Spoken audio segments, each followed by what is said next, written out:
Hello.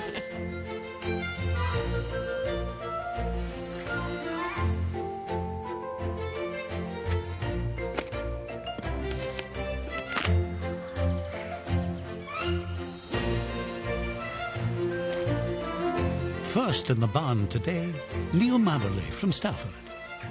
He's hoping silversmith Brenton West can work his expertise on a cherished family keepsake. Hi. Hello there. Hello there. Welcome. What have you brought in for us? So I've brought in a keyring that my father made for me. It doesn't seem much, it's not a huge item, but he engraved it for me himself. That's so sweet. My father's name was William, but everyone called him Bill. When did he give it to you? How old were you? 4 or 5 years old. My father had many roles. He'd put his hand to everything, but years ago when he made this, he'd taken up a temporary role in a shoe repair shop, so he did this on a break time. Oh, right. I think basically he just found an old piece of brass and thought it'd be a good idea to engrave my name onto it. What does it say on it? We've got inscriptions on both sides in his handwriting. Neil, obviously, for my name. My nickname when I was growing up, which was Mabo. And then on the back he's wrote the words, no fear. He always tried to instill in us, have no fear about being you and, you know, just go for it. And over the years, the engraving's starting to wear away. You can just see a little bit of it. Yeah. Right, if I have a look. Yeah, of course, yes. Yeah, if you catch it in the light, you can just see it. Oh, it's nice. You can literally see the little flick on the L. Yeah. And believe it or not, his handwriting sums up him, if you know what I mean. He was always capital letters, whatever he wrote. Yeah. And it just showed that he was, you know, his writing was huge, he was big and bold, he had big hands, big feet, he was, you know, fun and games and play. That larger-than-life character, as soon as I look at that and that handwriting, it brings me back to his face, his smile, his laugh. He was diagnosed with stomach cancer. 2018, he passed away, and it's been a long time to try and put it behind me. Yeah. And I think when he passed away, one of the biggest regrets I had was that life got in the way. So, all the times when I'd be driving home from work and he'd try and call, and I'd think, I've had a busy day, I'll ring you tomorrow. I wish I'd have answered all of them. Because that makes this keyring all the more special. Like, whenever I look at that handwriting, I can remember him. And I can remember the way he was. And I think if I can preserve this, this will give me something to look at, something to remember. He probably paid no attention to when he was making that. And the effect that it has years later. Parents do that to us. Yeah, definitely. So what are you hoping Brenton's able to do then? Well, if you notice on the end, it's bent and damaged. I looked at a number of places trying to see about repairing it, and they says, oh, we'll polish it up for you, but we will lose his handwriting, so we'll just engrave it with the same words. And it's the handwriting I need. We're going to have to be really careful with it too. It's a special thing. Yeah, because that's actually his touch, isn't it? That's it. Yeah. I've just had a 4-month-old baby called Billy. Oh, congratulations. Named after my father, Well done. so when I get old, I'll hand it down to Billy. Thank you for trusting us with it. Yeah. I know it's a special thing to you. Brilliant. Thank you. Thanks. Bye-bye.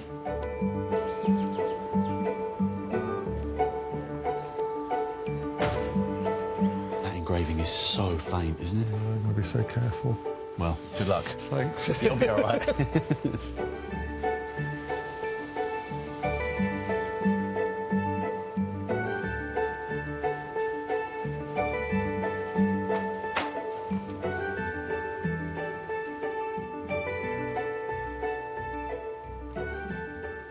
Neil's keyring appears to be just a piece of brass, but it's far more than that. He said his dad's handwriting was the most important thing because it's the tangible link to his dad. Anybody could write this writing again on here with a different font. That won't be his dad's writing. Once you look at the complexity of these letters made up with fine little dots, you realise how hard it is to actually replicate that. And that's going to be my most difficult task. I don't want to make any marks in the wrong place, and I need to be so accurate or I'm going to spoil this keyring. So I need to redo the engraving, straighten the bent end, and I need to make some sort of device for displaying it. So Neil can see it on his desk or on his mantelpiece or wherever he wants to keep it, and remove it to hold it if he wants to. But the first thing I've got to do is to take this chain off so that I can work on the plate without it being in the way.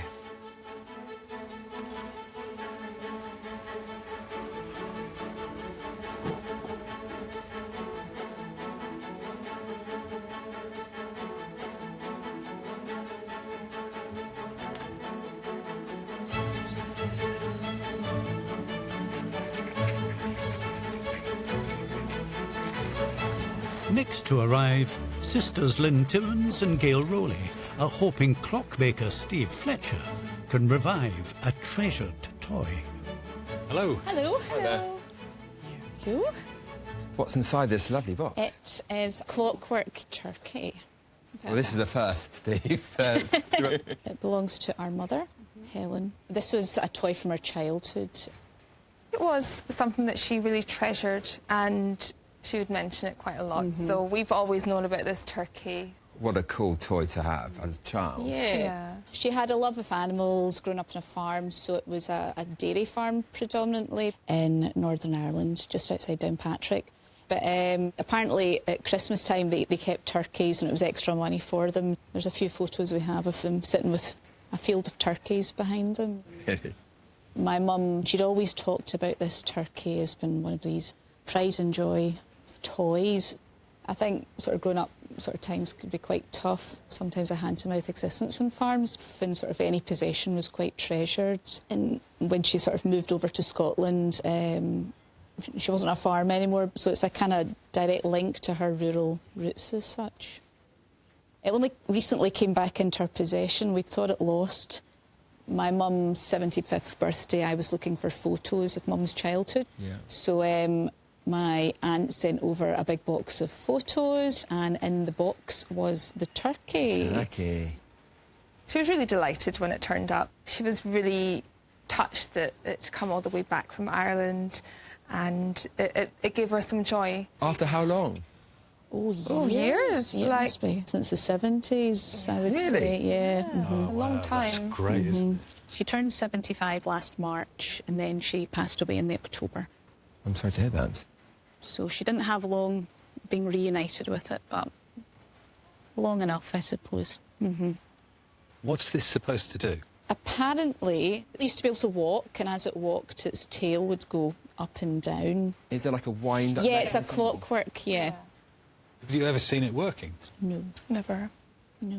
We would love it to be able to walk along the table with its tail fanning as it did when my mum played with it. And we key to make sure it can go again. Lynn has 2 children, Logan and Erin, and I have a daughter, Imogen, and it'd be wonderful to see it repaired, to see it walking, to see the joy in our children's faces, and I think it would really keep the memory of her mother alive as well. Yeah. I so want to get inside and see the mechanics and just see what's wrong with it. Hope that I can get it working as it was working. That'd be great. It's in safe hands. Thank you so much. We'll see you very soon. Goodbye. Thanks a lot. Bye-bye. Bye-bye now. What a handsome-looking turkey. It sounds like there's a few loose pieces in there, Steve. It does, but I'm quite optimistic.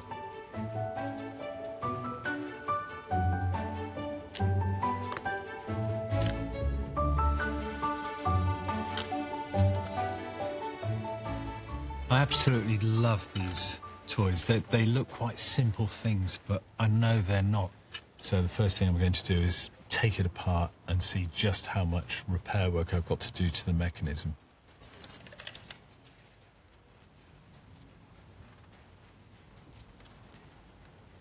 Just going to really carefully ease these tabs really gently, so hopefully they're not going to break off.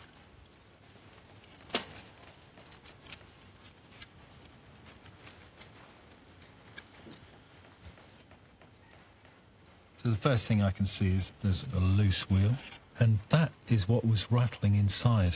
So I'm pretty sure that this wheel goes just there, And this is the wheel that actually makes the tail go up and down and fan out as well.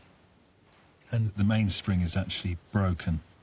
I can see the end here that's broken off. When it's wound up, it holds all the power that actually drives the turkey along and makes the tail go up and down, etc. Sometimes when a mainspring breaks, the jolt can actually break teeth or bend teeth quite badly. So I'm going to try and find another mainspring to go in there. I'm just going to set to and take the whole thing apart so I can clean it the best I can, get the mechanism apart, and then I can see what the problem is inside.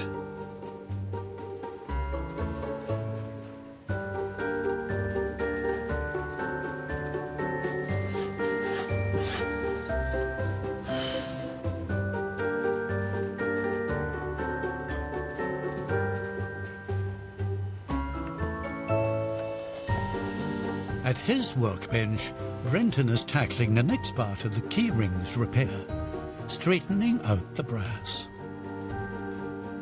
I'm just going to put some tape on my engineer's block, and this is a dead flat steel block. And what the tape will do is it will stop the brass getting scratched, but it also give a little bit of give to the brass when I hit it.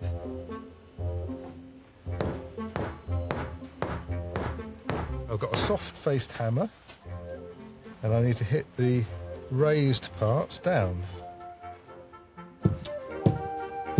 This brass is actually quite strong. Tiny bit in that corner still.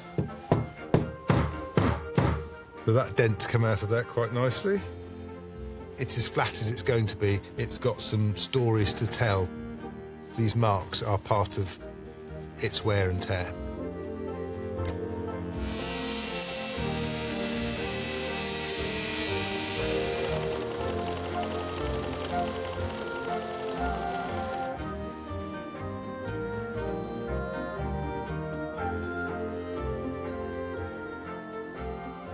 I've had a good think about how I'm going to restore the engraving.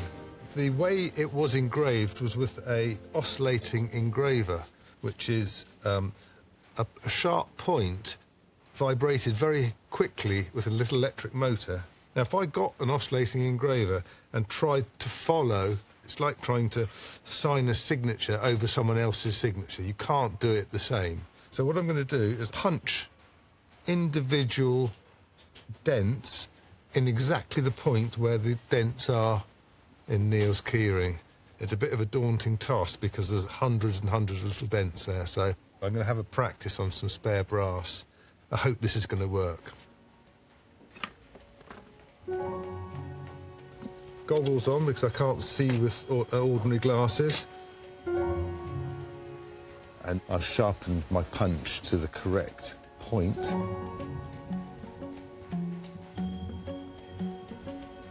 And I'm just hitting the sort of hardness I think I need to hit to make that mark so that you can see the writing really clearly, but not distort this piece of metal. I need to be able to be consistent before I try following Bill's lines.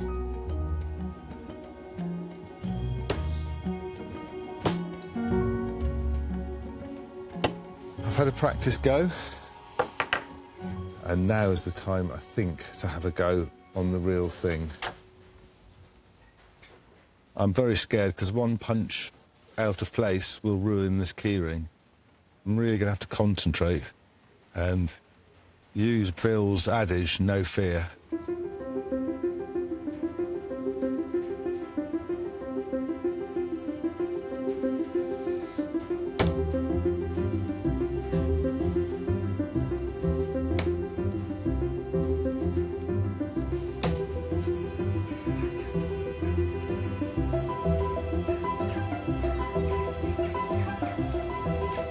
The last visitor to arrive at the barn is Christine Price from Derbyshire, with a keepsake that's set to challenge jeweller Richard Tarman.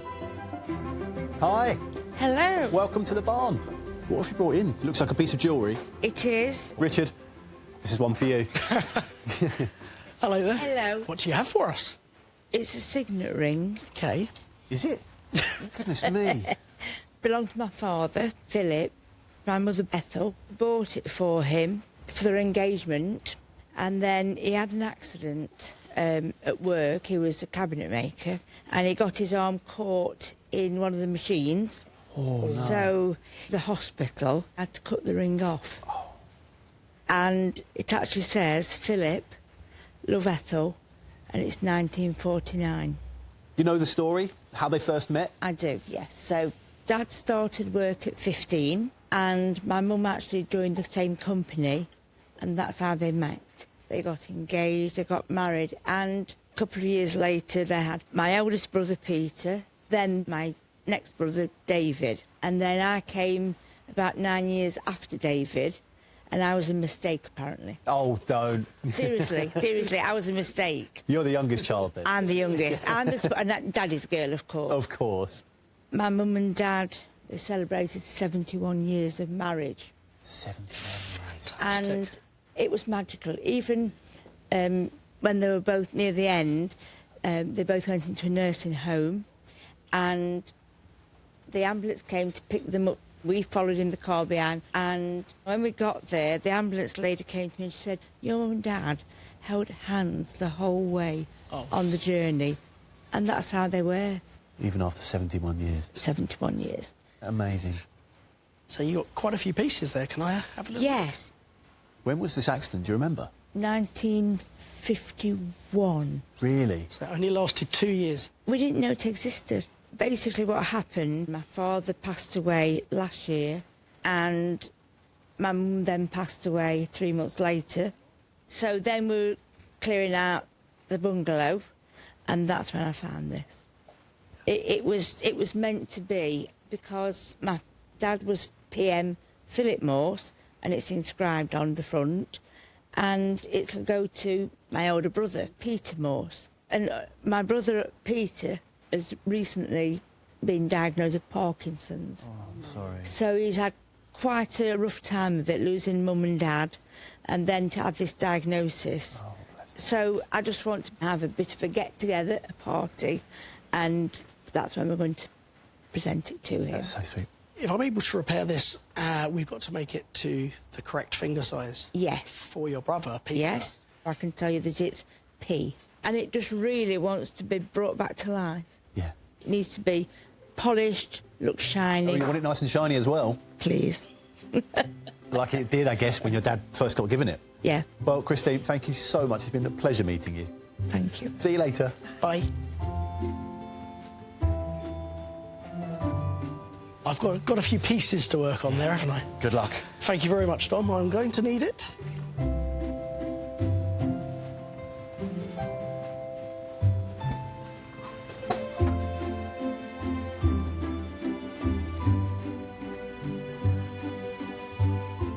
Just taking a closer look at Christine's dad's ring, and the first thing that really jumps out to me is just how gorgeous the engraving is on the underside of the head. And I'm going to have to make sure when I apply heat to this a little later that nothing fades on that, because it would be such a shame to lose such beauty. To get this ring back to how it was, what I've got to do is reconstruct the entire back portion of the ring. This is the part we call a shank, and this process is going to be called half shanking, and it's where you just remove the metal, melt it down, and replace the whole back part. So I've got one of the pieces that's been given that is without a doubt the portion that goes on the left-hand side. Now, Christine did give me at the same time this other piece, but I can say with absolute confidence that this would never have been part of this original ring. Two reasons for that. One, the dimensions are slightly wrong, and two, there's actually a hallmark on this side of the portion and also on this side. Now, it's against UK hallmark regulations to have two hallmarks in any one ring. So I think I can safely say that these two pieces are completely different rings. That being said, they were found in the jewellery box, so it's going to have meant something to Christine's mother. I think it will be very worthwhile to use this in the repair of her dad's signet ring. Unfortunately, they are definitely 9-carat gold, so because all of these pieces are the same, I'm going to be able to melt these down in order to create that half shank, but I am going to have to add just a little bit more to ensure that I've got enough to make this repair complete. Now, in order to get the best repair on this ring, I'm going to need to have these two sides here with complete 90-degree flats. So the first thing I'm going to need to do is just saw this little bit flat and clean up both sides.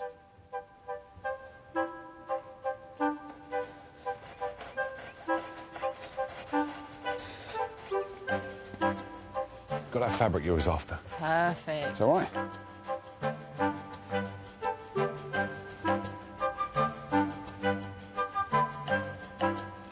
Now that Steve's dismantled the tin turkey, he's keen to bring the shake back into the tail feathers.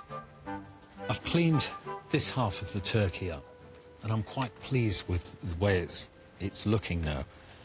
The one thing that I am worried about is the tail.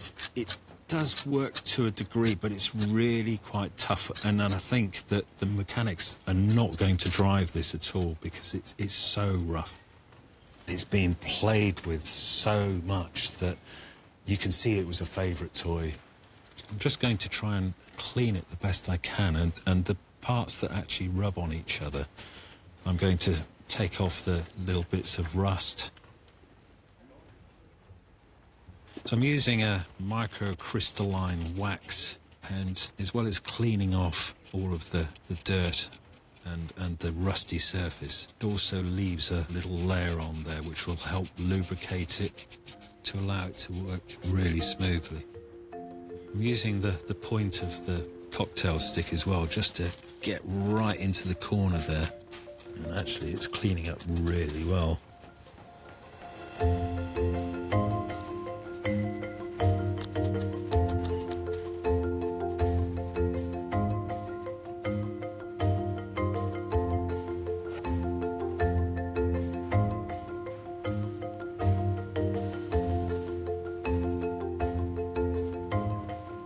When I first started repairing this turkey, I didn't think the mechanism was going to be so worn. The wheels are quite rough, and I've just started off by putting a couple of the wheels that run together and seeing how smooth they actually work, and it's actually binding up, and it's to do with worn teeth. This wheel is really very, very badly worn. So there's no way that the turkey would work using these as they are now. So I'll just see if I can reshape some of the teeth. I'm just going to use a scalpel and gently scrape away the metal to try and sculpt a better shape. And once I've done this, I'll go on to the next wheel, make sure that that works nice and smoothly through to the end of the mechanism.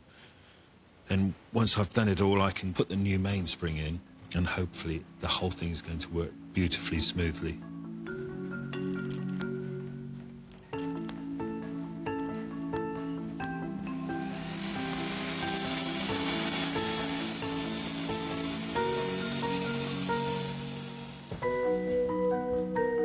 With the intricate work of engraving complete, This looks really good. I've followed Bill's handwriting to the dot. Brenton's eye for detail continues in the final stage of his repair. So this is a brass polish I'm using, and immediately I can see it shining this lovely piece of brass up. And the polish is actually making the writing stand out, which is what I hoped would happen. This is going to be really good.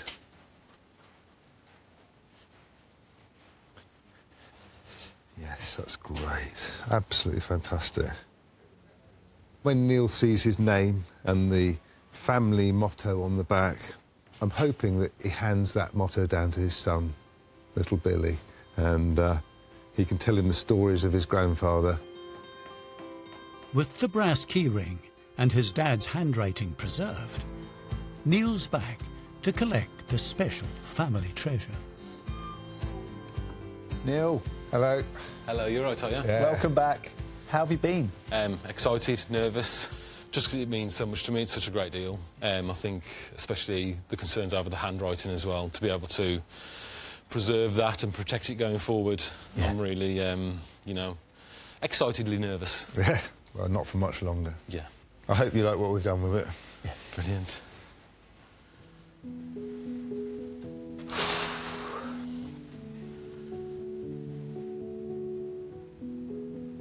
Do you mind if I have a look? Absolutely. Wow. I'm shaking. Oh, wow. It's so clear. And you've been able to capture it perfectly. And the writing is so bold. Still your dad's handwriting. Yeah. What's going through your head? Just the person he was, I think. Seeing the writing again obviously gives me an idea of that big, bold character. I can't believe it. It's absolutely brilliant. And the stand is just... No. That's perfect. Thank you so much. I can't thank you enough. Pleasure. I know what it means to you. Yeah. Where are you going to put this now? Mantelpiece, to be honest, I think. Fireplace, yes. So you'll be looking at it every day, you'll see it. I can't thank you enough. Oh. It means a lot, a hell of a lot. I know it does. Yeah. I know it does. It almost feels like this is sort of a culmination of me being able to say, me being able to say goodbye to him, but to remember him in the way that he was. Yeah. I can't wait for you to get it home, get it on that mantelpiece. Enjoy it. Yes. Brilliant. Thank you ever so much. I really appreciate it. Thank you. Bye-bye. Thank you. Bye-bye.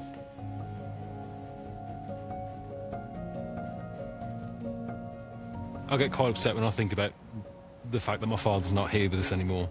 To be able to see his handwriting, it's almost as if Brenton's given me a part of my father back. So to be able to hand that to Billy and explain to him what his granddad was like, it's amazing. I'm so pleased with it.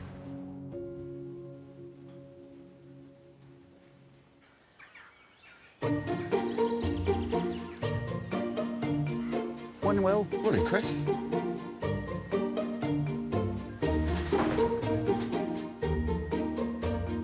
Goldsmith Richard Tarman is coming up with a plan to make Christine's dad's signet ring whole again. So, in order to make sure that all of the metal that has been supplied to me by Christine is going back into the ring, these pieces are melted up with some more metal to get the exact amount I want. So now the next part is to estimate just how much metal I need to use to make the half shank. So I'm just going to take the head of the ring that we've got, put it on the scales, and that measures 3.1 grams. So the back of the band is probably going to be about half that weight. So just to allow us a bit of extra, I'm going to need 2 grams, I think, to carry out this repair. Now just placing on the pieces that was given to me by Christine, 0.91 gram. So I'm going to need to add the same amount again in order to get the rest of the structure. All the gold that I buy today is recycled gold. It's where people scrap all their old unused jewellery, it gets refined, realloyed, and then gets sold back as fresh bullion to use. Now, in the interest of environmental purposes, what's better than recycling is actually reusing. I've got this old piece of 9-carat rose gold locket. So this is just a piece of excess gold which is unwanted, and I'm going to cut a portion of this off, melt it back together with this ring, and then I'm going to make the rest of the half shank. I'm guessing I'm going to need about this much. It's really, really rewarding to be able to take an old piece of unwanted gold which would have just been disposed of and actually fashion it into something new. I think this is the part I'm most nervous about. 1.1. I'll take that. So I've got all of the pieces of gold that Christine gave me, plus my little added piece. Now it's time to melt this down.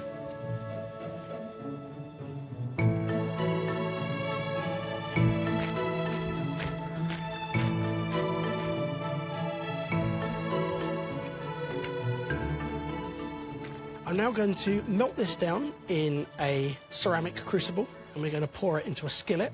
This is going to allow me to get a very small nugget of gold, which is then going to hopefully fit perfectly into the rollers and allow me to manipulate the shape I want. In order to get this pouring correctly, I need a very, very, very high temperature. So I'm going to be using oxypropane with a very, very precise blue flame. Very carefully adjust the gas and the oxygen mix. So this oxygen and propane flame is reaching temperatures of almost 3,000 degrees. So it's not going to take long before all of these pieces of gold ball up together. So I'm just going to take the flame off and put a little bit of borax onto it. Borax is like an acid, it cleans the gold. Make sure that when I pour that into the skillet, it's as clean as possible, which is going to prevent any cracks.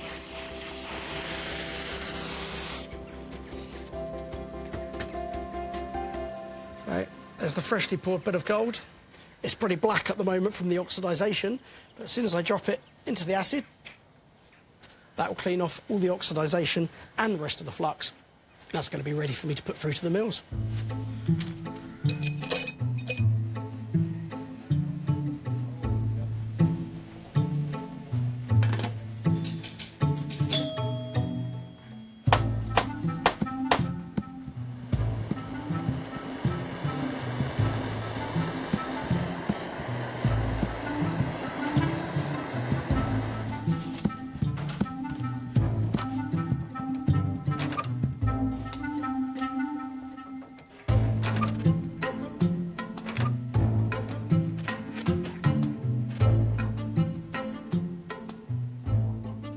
So from the very small square nugget, I've compressed this to the exact same dimensions as the ring is at these points here and here.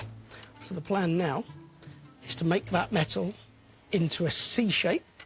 But first, I need to do a process what's called annealing, and that's whereby I heat this piece of metal to a cherry temperature. It relaxes all the molecules in the metal and allows it to be malleable enough for me to bend it.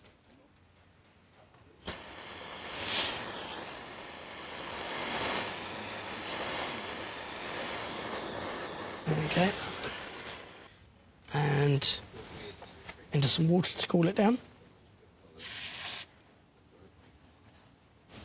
And now that bends a lot more easy, and that's going to enable me to get the perfect curvature on it. So Christine has intended that once this ring is repaired, to give it to her brother Peter, and it's really important, therefore, that I make sure that this fits in perfectly. So I'm now just tapping this piece of metal around a mandrel.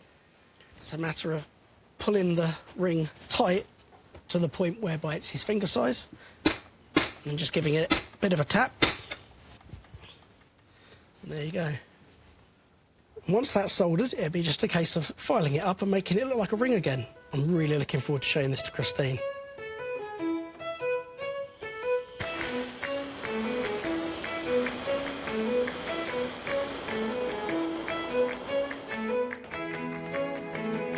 On his bench, Steve's intricate work to clean the mainspring of the clockwork turkey seems to have paid off.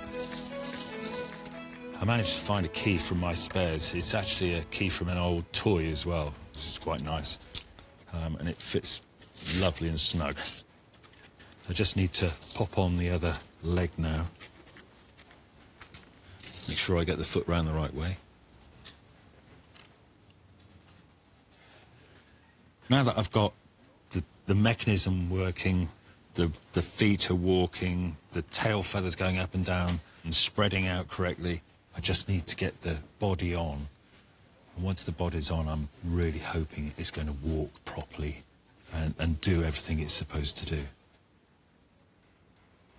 I completely understand why Gail and Lynn want their children to experience playing with it. And also, they can then talk together about Helen and the times that she had on the farm, and it just keeps that memory alive.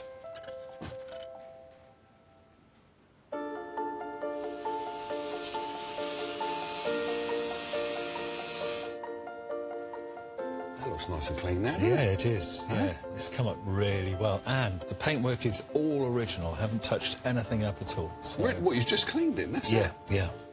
Wow. Sisters Lynn and Gail have returned in the hope their mum's cherished toy is not only looking good, but can walk the walk as well. There they are. Hello. Hello. Hello. How you Hi doing? there. Good, thanks. How are you? Very good. Good, thank you. So how you both feeling? Yeah, excited. Excited to see what her mum would have really been excited about when she was younger. So. Oh, bless. All right. Steve? Right.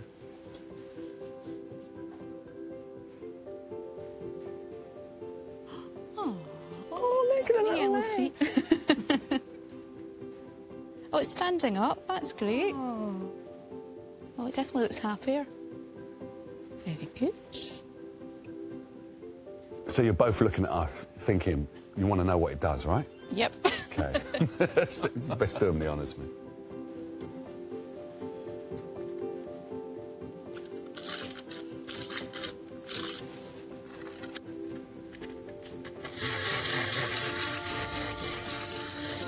Oh, look at the tail.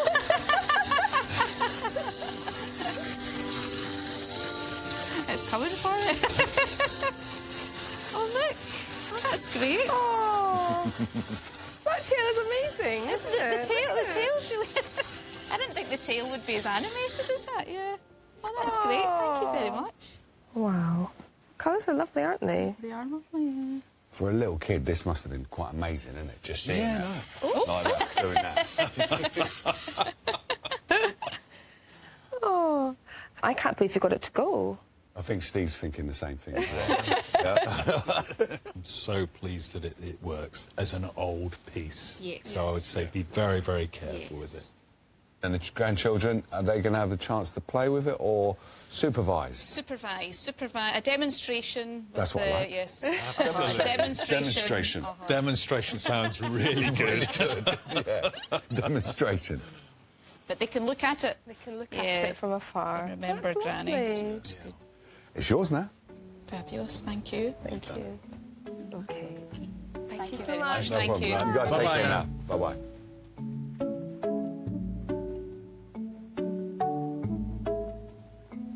It feels really good having the toy turkey back.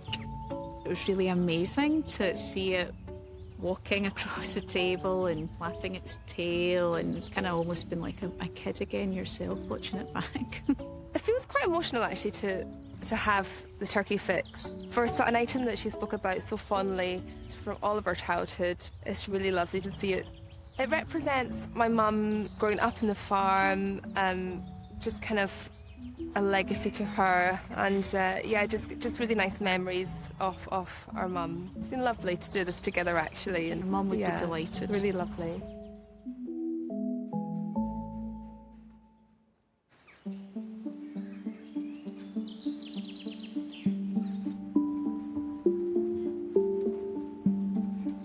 The restoration of Christine's father's signet ring is nearing completion, with the once broken piece now back in wearable condition, thanks to Richard's skillful efforts.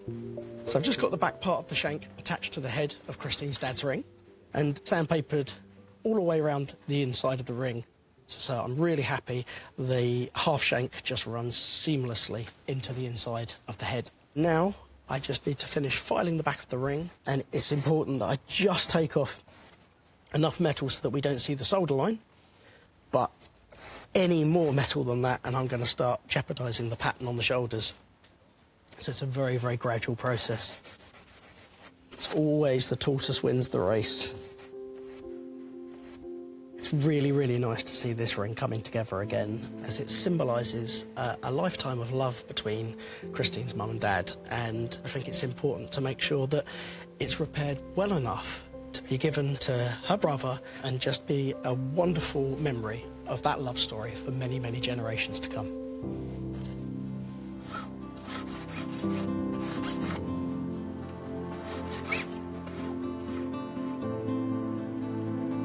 When the signet ring was brought to the barn, it was in pieces and had sat in a jewellery box for decades.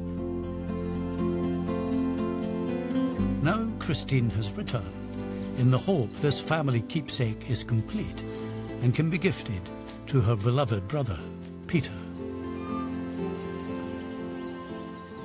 Christine, hi. Hello. How have you been? Very well, thank you. Good. Excited. You're excited now? So excited to know that this ring that I only ever saw in pieces has been given a new lease of life. And it's going to be a real strong connection with my brother when he wears it every day, so that he's got my mum and dad with him always. Well, you're not going to have to imagine what it looks like any longer. Go on, Richard.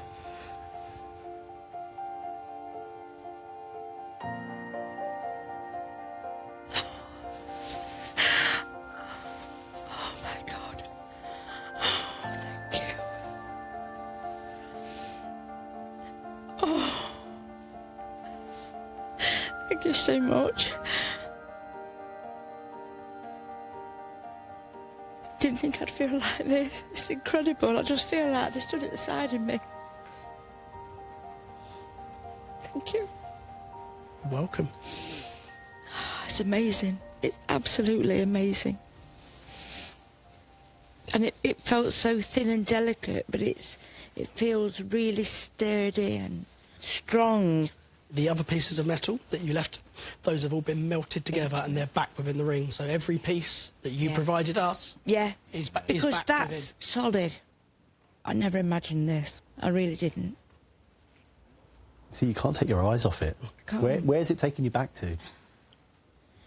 I can see my mum and dad just dancing together, and they were very, very special. And they had an amazing life. They gave us an amazing life. I owe everything to my mum and dad for what I am today. Yeah. Thank you.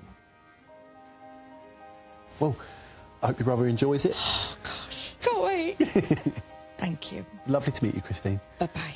Goodbye.